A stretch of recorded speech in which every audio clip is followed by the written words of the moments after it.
Scholars in the Middle Ages were committed to the use of logical argument in the pursuit of truth. Today, we're going to explore how they used logical argument in pursuit of the ultimate question, whether God exists. How did they use reason to demonstrate that? Join me today for the Catholic Church, Builder of Civilization.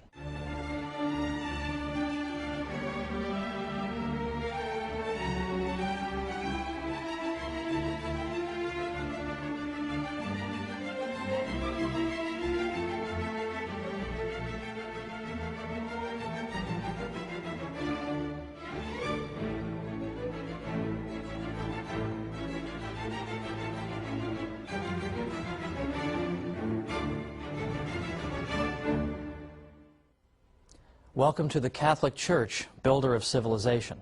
I'm Thomas Woods. Last time we looked at the development of the university system and the indispensable role that the Catholic Church played. We saw how the popes played a critical role in protecting the students and fostering university life, and even making possible an international scholarly community. Now, these days, unfortunately, the Church is rarely, if ever, given credit for these things, but I assure you, everything I'm telling you is based on sources that are easily consulted. Pick up a history of the university, and you'll read this for yourself. Today, I want to pursue this avenue of inquiry even further. I want to introduce some important personalities and look at things they did and said, and the questions they pursued. And in particular, I want to take two famous people in church history and look at how they answered the critical question, can we prove the existence of God? And if so, how? Now that's very unfashionable today, because today, as I said at the beginning, we're being bombarded by arguments by, frankly, militant atheists who claim that it's irrational to believe in God, that of course a critical, scientific-minded thinker could never believe in God. Well, I hope to convince you otherwise today. Well, first, let's begin with a few personalities. It is worth noting that in the Middle Ages, there was a commitment to logical argument and a belief that logic and reason could lead you to the truth. In fact, Pope John the 21st wrote a book on logic, and his textbook was used for centuries afterward and went through 166 printings. Very, very few books go through that many printings. And here is a pope, a future pope, writing a book of that nature. Now, more specifically, a fellow named Peter Abelard was a scholar who died around 1142. He was controversial in his day, but he paved the way for scholars who came after him. Abelard was known particularly for a book he wrote, in Latin is known as Sic et Non. Literally means yes and no. Because what Abelard did was he took apparent contradictions, for example, apparently contradictory biblical verses, or apparently contradictory statements from church fathers, and he deliberately juxtaposed them so that they were right next to each other on the page. And there you were, face to face with an apparent contradiction. How would that contradiction be resolved? Well, the reason that Abelard's book was a bit scandalous for his time was that he didn't answer that question. He left the apparent contradictions just hanging there. And the reason he did this is he said, I'm a teacher for a living, and I'm not going to do my students' work for them. His students had the task of reconciling these apparent contradictions. So I always get a kick out of it when young students in college would come up to me and say, well, aren't there a lot of contradictions in the Bible? Ho, ho, ho. Well, Peter Abelard was talking about this in the 12th century and was using reason to try to resolve them, so I don't think I need some kid from Long Island to tell me this. But Peter Abelard's point was that when you have two sources, both of which are authoritative, biblical verses, for example, church fathers, but they seem to be saying different things, how can you resolve this matter? You can't resolve it by an appeal to authority, because here you have two authorities that are saying different things.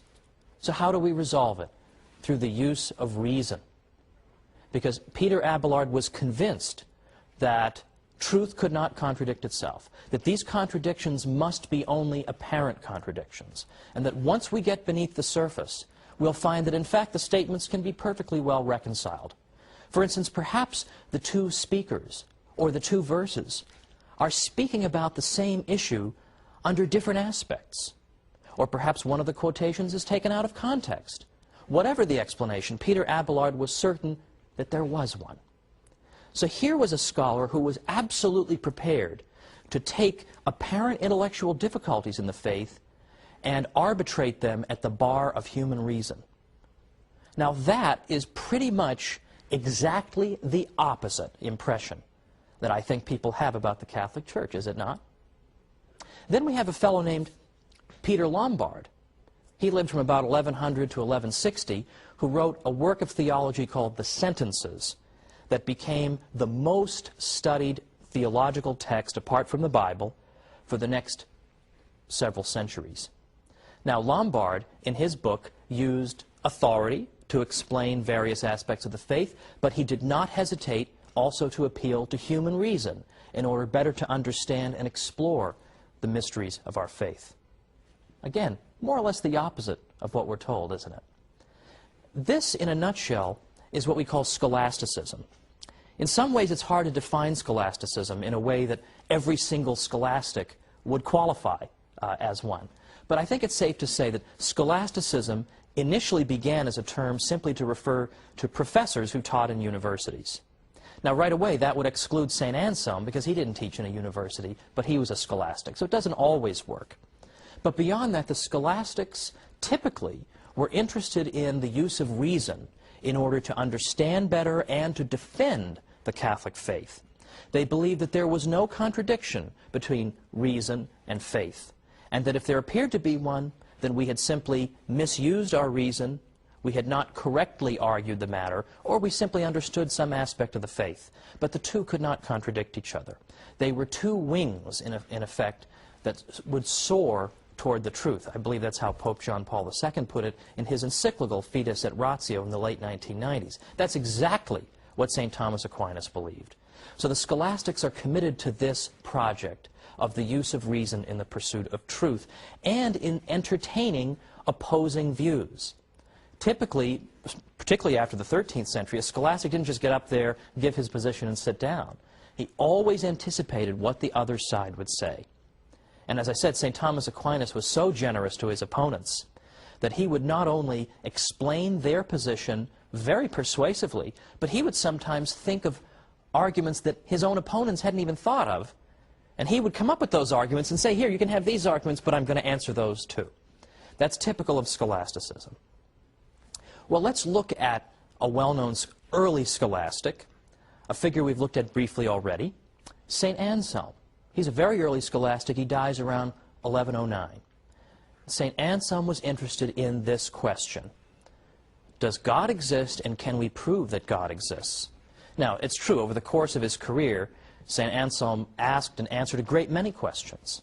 But this one, perhaps more than any other, established him as a philosopher, because even if people didn't accept his argument, from then on, people at least had to reckon with it, one way or the other. You had to at least show why you didn't agree with him. St. Anselm, in effect, argued as follows. It's just a very few steps that he took to try to prove through reason alone that God exists. And his first claim is as follows, that regardless of whether you agree with me that God exists, we can certainly agree on a definition of God. God is the greatest conceivable being. God is that than which nothing greater can be conceived. That was how he put it. So there's our first statement. God's the greatest conceivable being. Our second statement is the greatest conceivable being has to be absolutely perfect, has to be perfect in every way, has to possess every possible perfection. I don't think that's particularly controversial. That follows from the first statement. Now, the third statement goes like this. It's more perfect if you exist both in reality and in the mind than if you exist only in the mind. Now, that might sound a little tricky, so I'll give you a good example. Suppose you're thinking in your mind about a hot fudge sundae, but it doesn't exist in reality. There is no hot fudge sundae in the room. It's only in your mind. I think we would all agree that that hot fudge sundae is not as perfect as a hot fudge sundae that is both in your mind and right on the table in front of you.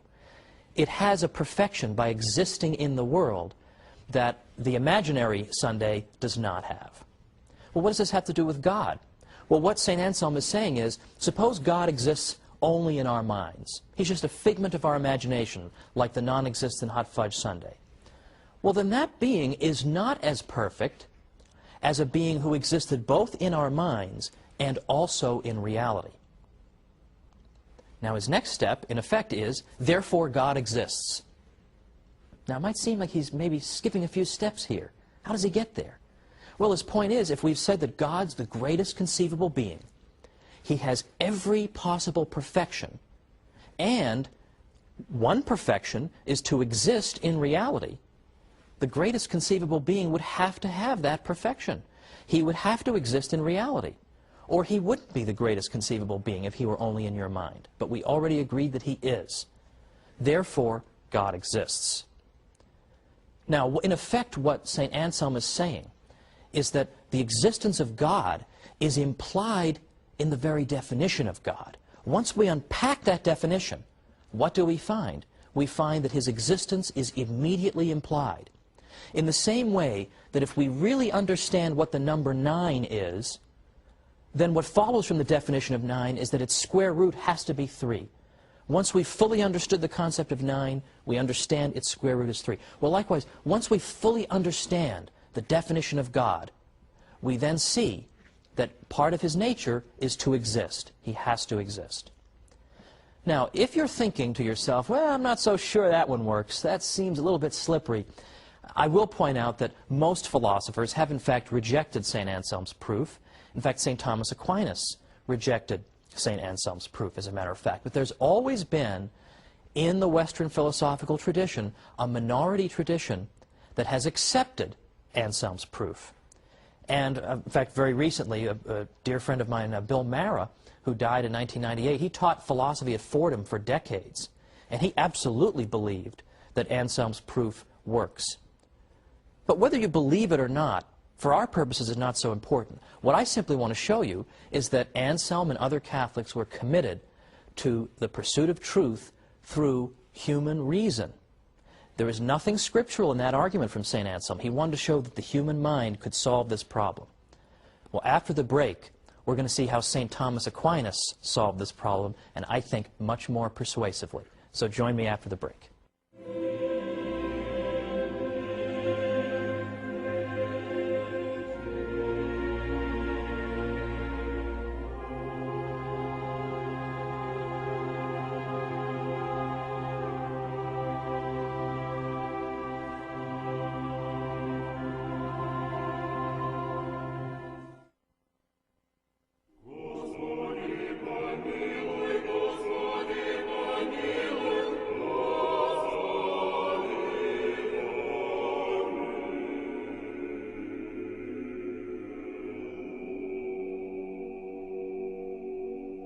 Welcome back to the Catholic Church, Builder of Civilization. I'm Thomas Woods. Before the break, we just finished looking at St. Anselm's proof for the existence of God. And if you want to impress your friends, you can refer to it as the ontological proof for the existence of God, and you can sound like a highfalutin philosopher. Not that you would want to, but you can do that. Now, as I said, St. Anselm's proof was rejected by a great many philosophers. Now I'd like to consider one that was offered by St. Thomas Aquinas. But let's first begin with a little bit of background on St. Thomas and his views. Now, St. Thomas lived in the 13th century from about 1225 to 1274. So when you consider how young a man he was when he died, his corpus of work becomes all the more impressive. How could you possibly have done this? How could you have possibly done it? It calls to mind the statement by St. Isidore of Seville, who once said that anyone who tells you that he's read everything Augustine has written must be a liar. Well, in a way, you almost feel that way about St. Thomas, anyone who's read it all and really, truly absorbed everything. Well, St. Thomas was convinced, as were the typical run of scholastics in his day, that faith and reason could not contradict each other. And St. Thomas believed that our knowledge consisted of 3 different kinds. For instance, he argued that some of our knowledge we know through divine revelation alone. Some knowledge we know both through divine revelation and through human reason, and still other kinds of knowledge are known through reason alone. So, for example, one piece of information that we have that we know through divine revelation alone would be that God is a Trinity, that He's one God in three divine persons. Now, St. Thomas Aquinas said that this is something we have to know through divine revelation because human reason could never arrive at this conclusion. This is an astonishing mystery. We could never arrive at this conclusion. Now, if I may digress for a moment, I'll point out that some thinkers have tried to claim that human reason can also prove the Trinity. The argument is that if we know that God is love, and we're going to make that something other than just a bumper sticker slogan, God is love, we're really going to take it seriously, then God has to have a threefold nature. Because if He is love, that means we have to have within God the two who love, because love exists between two parties, and then love is fruitful. So there has to be a third party, in effect. There has to be the fruits of that love. That's why some theologians have sometimes pointed to the family, the human family of husband, wife, and child, as in fact imaging the Trinity, as a mirror into the divine economy. Economy, of course, in its Greek root, meaning household. Because, in effect, the husband and wife love each other, and the fruit of that love is their child. Well, that's neither here nor there, because the consensus is that the Trinity is not something that we can arrive at through strict proof. So that would fall under St. Thomas's first category. The second category, things we can know through divine revelation and through reason, would include, for example, some aspects of the moral law. I suppose reflecting on the subject of murder, just simply reflecting on it honestly, using your mind, you can probably arrive at the conclusion that murder is something people ought not to do. That even if God had never said anything about murder, you could probably draw that as a safe conclusion. Now, God has, of course, told us that we may not commit murder. And St. Thomas answered the question that you might ask, why would God tell us something that we could just figure out on our own using human reason? And one of St. Thomas's, I think, pretty good arguments in response to that is, the reason he does it is to make our lives a little easier. Because not everybody is a philosopher or has time to sit around 24 hours a day trying to deduce everything in the world through human reason. So God helps us. He tells us things that, yes, we could figure out on our own, but, well, some of us are too busy or blockheaded to do so, basically. The third area of knowledge is knowledge that is known through reason alone. And an example of that would be what causes rainbows. There's nothing in sacred scripture that explains to us what causes rainbows, and there's nothing in sacred tradition that explains it either. That we understand through the rigorous pursuit of reason. Well, now, getting back to St. Thomas, he poses the question whether God exists. Now, as I said, St. Thomas always anticipates his opponent's arguments, and he anticipates all of them. He even comes up with arguments they haven't thought of. So it's very revealing that when St. Thomas is trying to think of all the arguments against the existence of God, how many does he come up with? Only two. One of them is the existence of evil, and the other one is that the universe seems to run itself. It's like we don't need a God. It would be superfluous to posit the existence of a God. And in some ways, these are very much the same arguments that are still with us today. Well, here's one of St. Thomas's proofs, and I'm sort of adapting it for modern use. But let's begin as follows. Let's suppose you're in the deli, in the supermarket. You want to go up to the deli counter and get some turkey.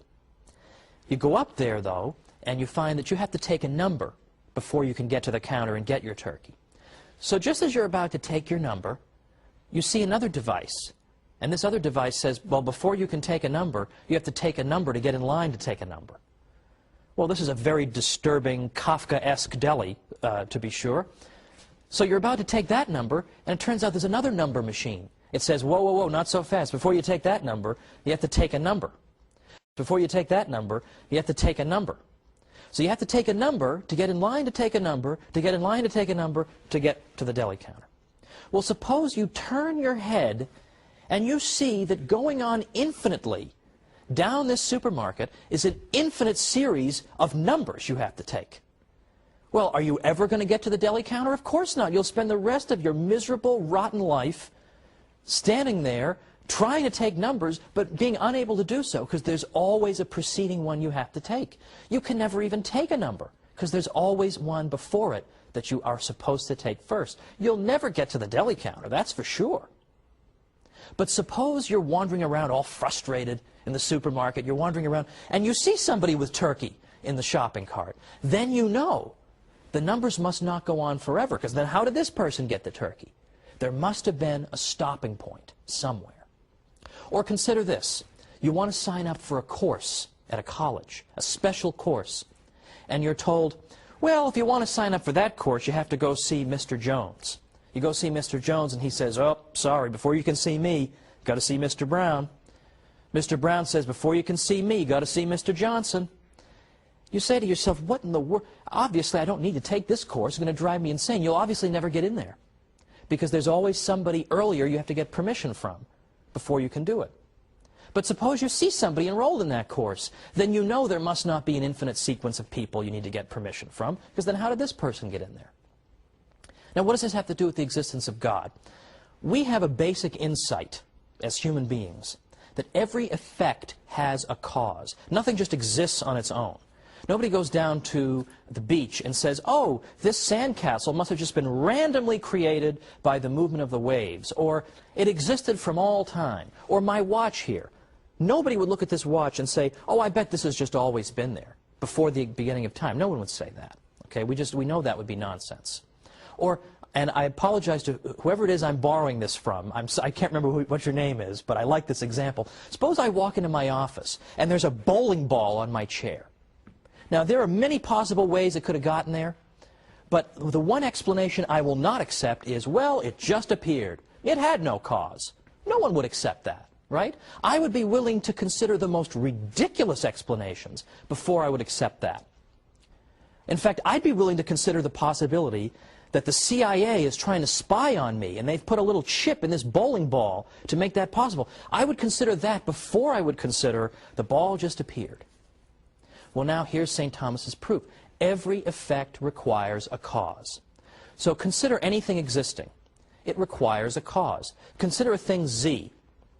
It requires a cause. We'll call the cause of Z Y. But the problem is, Y requires a cause too, right? Y doesn't just exist out of nowhere. Y also has to be caused. Well, what caused Y? Well, we'll say X caused Y. But then we're back to the same problem. What caused X? X isn't just self-existing. Every effect requires a cause. So what caused X? Let's see. W. Okay, I guess you can probably see where I'm going with this. W caused X. And then we keep on going because that doesn't solve the problem either. Because then what caused W? So what St. Thomas is saying is, suppose you have an infinite series of causes in which Z is caused by Y, but Y is caused by X.